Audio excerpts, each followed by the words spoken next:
কে নিচ্ছে, কেন নিচ্ছে, ভিক্ষা নিচ্ছে, ভালো না খারাপ, এই সমস্ত চর্চার আগে আমরা বাঙালিরা একটা সহজ কথা ভুলে যাচ্ছি যে এই টাকাটা নেওয়া ছাড়া তাদের কাছে উপায়টা কি? তারা নিরুপায়, তাই তারা টাকাটা নিচ্ছেন। এটা নেওয়া ছাড়া তাদের কাছে আর কোনো উপায় নেই।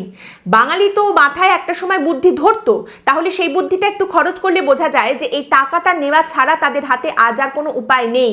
কালকেই সমাজ বদলে যাচ্ছে না, পরশুদিনই সরকার বদলে যাচ্ছে না, তরশুদিন যদি সরকারটা বদলে যায়ও তারপরের দিনই যে চাকরি দেওয়া হবে এমনটাও হবে না। তাহলে এই মুহূর্তে টাকাটা নেওয়া ছাড়া তাদের কাছে উপায়টা কি? আমাদের সবসময় বলা হয় আমাদের কাছে চয়েস আছে, অনেক চয়েস আছে, আমাদেরই তো বেছে নিতে হবে, আমাদের সামনে চয়েস আছে। কিন্তু চয়েস যদি এটা হয় যে আমার কানের পাশে একটা বন্দুক ধরা আছে, তার ট্রিগারটা টিপে দেবে কি দেবে না, তাহলে কোনটা সে বেছে নেবে? কত চয়েস তার কাছে আছে।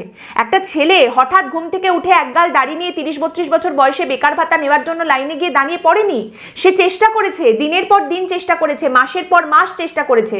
যখন চাকরির দাবিতে রাস্তায় দাঁড়ালে জল কামান ছোড়া হচ্ছিল সেখানেও সে ছিল। যখন দিনের পর দিন চাকরির দাবিতে ধর্নায় বসে থাকা হয়েছে সেখানেও সে ছিল। দিনের পর দিন, মাসের পর মাস চেষ্টা করতে করতে আজ সে এখানে এসে দাঁড়িয়েছে যেখানে তার সামনে আর কোনো চয়েস নেই। তাই এই টাকাটা নেবার জন্য সেই লাইনে এসে তাকে দাঁড়াতে হয়েছে। আমরা হিপোক্রিট হতে পারি, এই সমাজ হিপোক্রিট হতে পারে, ওরা নয়। এই সমাজই আজ ওদের এই জায়গায় এনে দাঁড় করিয়েছে। তাহলে আপনি এটাকে কি বলতে পারেন যে ওরা ভিক্ষা নিচ্ছে? ভিক্ষা তো নেবেই, ভিখারি ভিক্ষা নেবেই, সেই কারণে ওরা দাঁড়িয়েছে। বা আপনি কি এটাকে সত্যিই বলতে পারেন যে আমাদেরই তো টাকা ঘুরিয়ে দিচ্ছে সেই কারণেই তো নিতে দাঁড়াচ্ছে? এই সমস্ত অনেক বড় বড় জায়গার বড় বড় আলোচনা।